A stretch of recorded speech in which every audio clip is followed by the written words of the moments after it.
Good morning everyone. I hope you all are doing great. आज से हम शुरू करने वाले हैं क्लास 12th की साइकोलॉजी की स्टडी।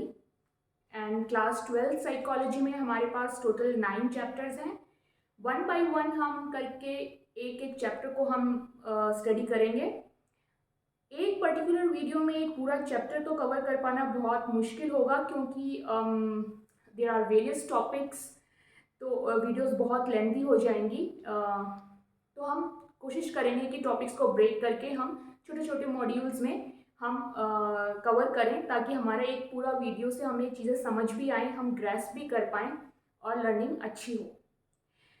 तो आज हम शुरू करेंगे chapter first psychology 12th class का, which is variations in psychological attributes. ये चैप्टर फर्स्ट शुरू करने से पहले मैं एक चीज़ यहाँ बोलना चाहूँगी कि साइकोलॉजी एक बहुत ही इंटरेस्टिंग एंड स्कोरिंग सब्जेक्ट है। तो उसमें बहुत मज़े से पढ़ना and try to score as much as possible, and it is not difficult to score in psychology basically. तो जितना ज़्यादा आपको अच्छे से समझ आएगा उतना ज़्यादा आप अच्छे से उसको एक्सप्लेन कर पाएंगे, एग्जाम्पल्स अच्छे लिख पाएंगे, एंड try to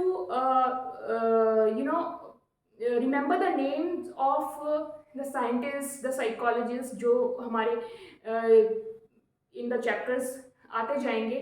तो ये एक छोटा सा टिप है जिससे आपकी स्टडी जो है बहुत अच्छी आगे हो सकती है साइकोलॉजी में। तो चलिए, without wasting any time, let's start with the first chapter, which is variations in psychological attributes. अब किसी भी चैप्टर को या किसी भी टॉपिक को समझने का सबसे अच्छा तरीका,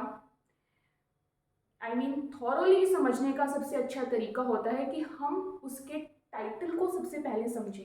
ठीक है, तो टाइटल हमारा क्या है, इसको हम समझते हैं जिससे कि हमें थोड़ा सा आइडिया लगेगा कि ये चैप्टर हमें क्या इंफॉर्मेशन देने की कोशिश कर रहा है। Variations in psychological attributes. तो इस पूरे टाइटल में जो सबसे नया वर्ड होगा आपके लिए आज, वो होगा मे बी एट्रीब्यूट्स, राइट। तो एट्रीब्यूट्स क्या होते हैं? एट्रीब्यूट्स को समझने का सबसे सिंपल तरीका एक है हिंदी का वर्ड गुण। जिस एटलीस्ट जो हिंदी जिनको आती होगी उनको ये मालूम होगा कि गुण क्या होता है, राइट। तो इस एक वर्ड से पूरा एट्रीब्यूट आपका क्लियर हो जाता है कि हर चीज़ में कुछ ना कुछ विशेषताएं होती हैं, कुछ गुण होते हैं। That is nothing but the attribute in English. Okay, for example मेरे पास ये 3 पेन हैं। ओके, अब इनका एट्रीब्यूट या इनका गुण क्या है कि ये लिख सकते हैं, writing is their attribute, right. But ये रेड से लिख सकता है, ये ब्लैक से लिख सकता है, एंड ये ब्लू से लिख सकता है। तो ये इनके एट्रीब्यूट में वेरिएशन भी आ गई, ठीक। यानी कि डिफरेंट डिफरेंट कलर की ये लिख सकते हैं, एंड लिखना हो गया इनका गुण, दैट इज देयर एट्रीब्यूट। अब एट्रीब्यूट की बात करें तो नेक्स्ट वर्ड आता है इसमें साइकोलॉजिकल एट्रीब्यूट। ये चैप्टर हमें बताएगा। अब हमारे एट्रीब्यूट्स हो सकते हैं फिजिकल या साइकोलॉजिकल। फिजिकल एट्रीब्यूट्स क्या होते हैं? फॉर एग्जाम्पल आपने अपने आसपास देखा होगा सबकी हाइट सेम नहीं है, सब दिखने में सेम नहीं होते, सबका वेट सेम नहीं होता, सबका hair colour, eye colour, skin colour ये सेम नहीं होता। फिजिकली हर कोई डिफर करता है। तो ये हो गए हमारे फिजिकल एट्रीब्यूट्स, यानी कि दिखने में हम कैसे एक दूसरे से डिफर करते हैं। कोई छोटा, लंबा, हैवी, लाइट वेट, राइट। तो ये आ जाते हैं हमारे फिजिकल एट्रीब्यूट्स की कैटेगरीज। उसके बाद आता है हमारा साइकोलॉजिकल एट्रीब्यूट। तो साइकोलॉजिकल एट्रीब्यूट्स क्या होते हैं? साइकोलॉजी क्या होती है बेसिकली, ये हमने पहले भी 11th क्लास में भी पढ़ा है कि anything which is related with हमारा कॉग्निशन, बिहेवियर, पर्सनैलिटी, राइट। तो इस तरीके की चीज़ें जो होती हैं वो आ जाती हैं हमारी साइकोलॉजिकल एट्रीब्यूट्स के अंदर। और उसमें क्या आएगा कि हम कैसे थिंक करते हैं, कैसे चीज़ों को परसीव करते हैं, या हमारे किसी भी चीज़ को लेके क्या व्यूज़ होते हैं, कैसे हम स्टोरी बिल्ड कर सकते हैं, इंटेलिजेंस का लेवल कैसा है, किसी सिचुएशन में हम कैसे रिएक्ट करते हैं, कोई कितना डोमिनेटिंग है या सबमिसिव है, कितना आउटगोइंग है। तो ये सब चीज़ें जो आती हैं जो कि रिलेटेड टू योर बिहेवियर या योर कॉग्निशन या योर पर्सनैलिटी, तो उसमें जो भी हमारे एट्रीब्यूट्स होते हैं वो आते हैं हमारे साइकोलॉजिकल एट्रीब्यूट्स के अंदर। ओके, तो इतना हमारा क्लियर हो गया कि साइकोलॉजिकल एट्रीब्यूट्स क्या होते हैं। तो नेक्स्ट है हमारा variations. So this variations is a very interesting word here. अब वेरिएशंस क्या होता है? अब आप सोचो कि अगर आप एक ऐसी दुनिया में रह रहे हो जिसका कलर सिर्फ और सिर्फ ब्लू है या सिर्फ और सिर्फ ग्रीन है या सब चीज़ें एक जैसी हैं, तो would it be an interesting idea? No, right? हम सब बहुत ही बोर हो जाएंगे and it will become so monotonous. Even अगर हम सपोज करो कि एक ही काम सुबह से शाम तक किए जा रहे हैं, या हम डेली सेम काम कर रहे हैं, या हम डेली सेम कपड़े पहन रहे हैं, सेम खाना खा रहे हैं, तो वो जो एक चार्म है लाइफ का, it will be lost, right? तो इसलिए वेरिएशन का होना बहुत ज़रूरी है हमारी लाइफ में for sustainability of life. And यहाँ पे इन्होंने एक बात बोली है कि variability is the fact of nature. Okay, so they have mention variability is a fact of nature. जैसे हमारी धरती पे वाटर है ब्लू, ग्रीन ट्रीज हैं, एंड एनिमल्स में इतनी वेरिएशंस है, in all the species there are so many variations, birds, animals, trees, जो भी आप देखें, तो ये सब चीज़ें ही मिला के एक नेचर का फैक्ट बनता है, नेचर का फैक्ट डेवलप होता है। तो हम कह सकते हैं कि वेरिएशन इज और variability is a fact of nature. तो इसके बिना तो नेचर एग्जिस्ट ही नहीं कर सकता, राइट? अब तो हमें समझ आ गया कि वेरिएशंस इन साइकोलॉजिकल एट्रीब्यूट्स, तो वेरिएशन कितना इंपॉर्टेंट है साइकोलॉजिकल एट्रीब्यूट्स में, और यही चीज़ हम इस चैप्टर में स्टडी करने वाले हैं। आई होप कि ये टाइटल बहुत अच्छे से क्लियर हो गया होगा अभी आप लोगों को। तो नेक्स्ट हम चलते हैं न्यू टॉपिक की तरफ। अब ये वेरिएशन आते हैं हमारे साइकोलॉजिकल एट्रीब्यूट्स में इसी वजह से, मे बी साइकोलॉजिकल एट्रीब्यूट्स या फिजिकल एट्रीब्यूट्स जो भी है, हम हर लेवल पे एक दूसरे से अलग हैं, राइट? तो इसकी वजह से हम क्या हो जाते हैं, हम यूनिक हो जाते हैं। We are individual, we each one of us is an unique individual. So each one of us is unique. Okay, अब जब हम सब यूनिक हो गए, हर कोई एक दूसरे से अलग है, भिन्न है, अपने आप में यूनिक है, तो इन चीज़ों से साइंटिस्ट या साइकोलॉजिस्ट आप कह सकते हैं, उनको एक बहुत अच्छी चीज़ देखने को मिली जिसको इन्होंने नाम दिया इंडिविजुअल डिफरेंसेस। ओके, तो हमारा टॉपिक आता है इंडिविजुअल डिफरेंसेस।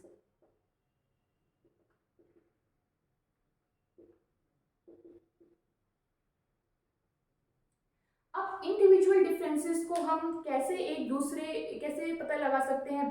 इनफैक्ट हम किसी को जानते भी नहीं हैं, तब भी हम कह सकते हैं कि ये दो पर्सन या all these persons are different from each other. और वो कैसे हम पता लगाते हैं?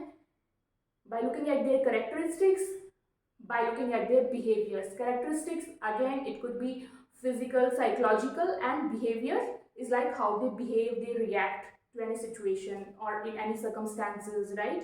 तो जो दो इसके key points हैं, they are characteristics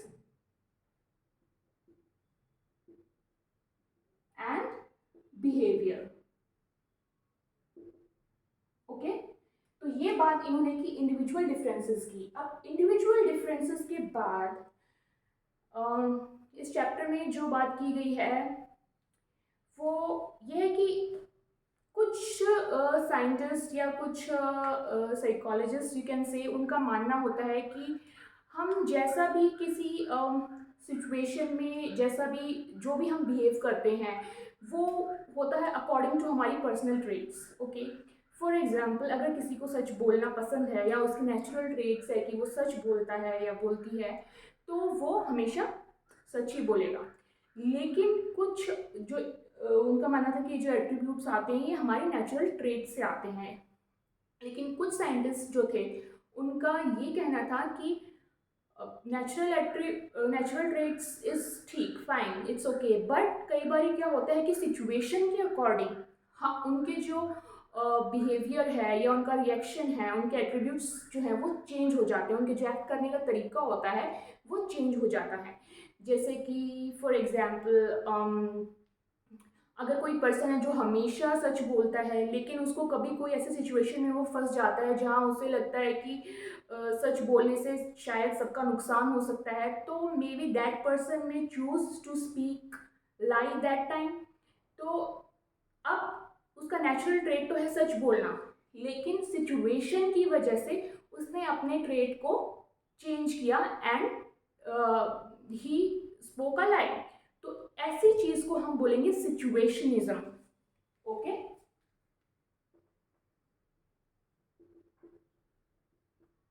सिचुएशनिज्म। अब सिचुएशनिज्म का आगे इन्होंने बोला कि सिचुएशनिज्म में एक और खास बात है कि कई बार क्या होता है, अभी तो हमने एक इंडिविजुअल बंदे की ट्रेट के बारे में बात की, लेकिन अगर एन नंबर ऑफ इंडिविजुअल्स भी हैं, चाहे उनके डिफरेंट डिफरेंट ट्रेट्स हैं, वो एक पर्टिकुलर सिचुएशन में सब डिफरेंट डिफरेंट ट्रेट्स वाले लोग जो हैं वो भी सेम तरीके से एक्ट करते हैं।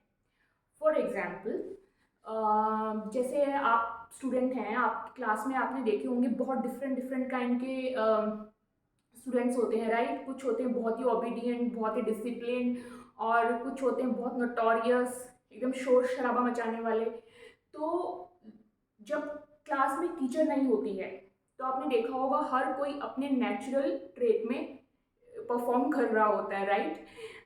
जो स्टूडियस होते हैं या ओबीडियंट होते हैं वो बैठ के अपना स्टिल नोट्स बना रहे होंगे, पढ़ रहे होंगे, लेकिन जो शरारती बच्चे होते हैं वो उस टाइम पे भी कुछ ना कुछ नोटोरियस एक्टिविटीज़ करने में लगे होंगे।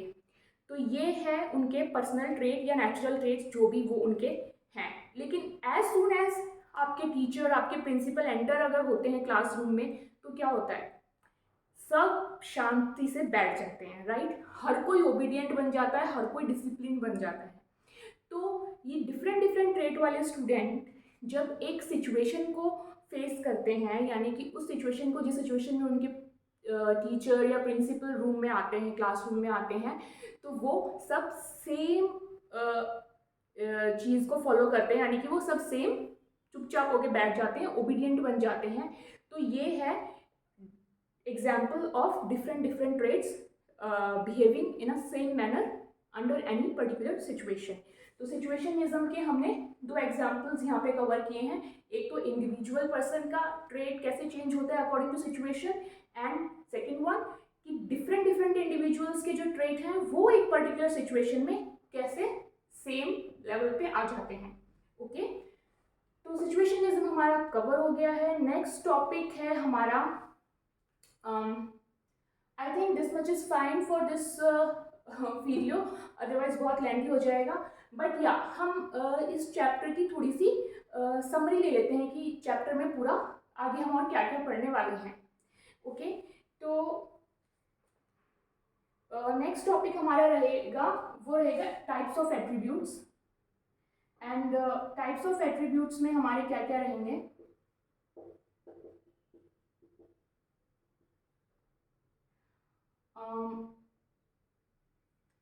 इंटेलिजेंस हम पढ़ेंगे इसमें, then we will study aptitude, interest, personality and values। Okay, इनका छोटा छोटा इंट्रोडक्शन काइंड हम लोग पढ़ेंगे, एंड देन हम पढ़ेंगे असेसमेंट ऑफ एट्रीब्यूट्स। एट्रीब्यूट्स को कैसे हम असेस करते हैं, उनके कुछ मेथड्स या एग्जाम्पल्स जो भी इन्होंने हमें दिए होंगे हम उनको स्टडी करेंगे, असेसमेंट हम पढ़ेंगे। देन इन्होंने जो ऑलमोस्ट आपके more than half of the chapter में जिस टॉपिक को ड्रैग किया है वो है इंटेलिजेंस, दिस वन। ओके, तो नेक्स्ट आएगा हमारा इंटेलिजेंस। इंटेलिजेंस को काफ़ी वास्ट में हम लोग पढ़ने वाले हैं, जिसमें कि हम इंटेलिजेंस क्या होता है वो पढ़ेंगे। ओके, देन हम इंटेलिजेंट को एसेस कैसे कर सकते हैं, उसके क्या डिफरेंट डिफरेंट टेस्ट हो सकते हैं या असेसमेंट मेथड्स हो सकते हैं, या फिर थ्योरीज भी पढ़ेंगे हम इसमें, theories and models, you can say theories and model of intelligence, then the assessment. Okay, हम इसके बाद कल्चरल डिफरेंसेस भी पढ़ेंगे, कल्चर का इन्फ्लुएंस इंटेलिजेंस पे कैसे होता है, कि किसी किसी डिफरेंट डिफरेंट कल्चर में इंटेलिजेंस की जो डेफिनेशन होती है वो चेंज हो जाती है। तो उस चीज़ के बारे में हम कवर करेंगे इस टॉपिक में। एंड देन उसके बाद एक आता है बहुत ही फेवरेट ऑफ एवरीवन, छोटा सा टॉपिक है but it is good, emotional intelligence. Okay, and then ये तो हो गई हमारी ऑलमोस्ट जनरल काइंड के इंटेलिजेंस के बारे में। उसके बाद या फिर एट्रीब्यूट कॉल इंटेलिजेंस, उसके बाद आता है स्पेशल एट्रीब्यूट जिसको हम एप्टीट्यूड बोलते हैं। इन्होंने दो स्पेशल एट्रीब्यूट्स को काफ़ी अच्छा कवर किया है एंड बहुत इंटरेस्टिंग भी है। तो हम स्पेशल एट्रीब्यूट्स में या स्पेशल एबिलिटी के नाम से इन्होंने भी रखा है एबिलिटी और एट्रीब्यूट, इसमें हम पढ़ेंगे आपके aptitude and creativity, aptitude and creativity. तो ये दो चीज़ें इसमें हम कवर करेंगे एंड इसके साथ आपका पूरा चैप्टर कंप्लीट हो जाएगा। तो आज हमने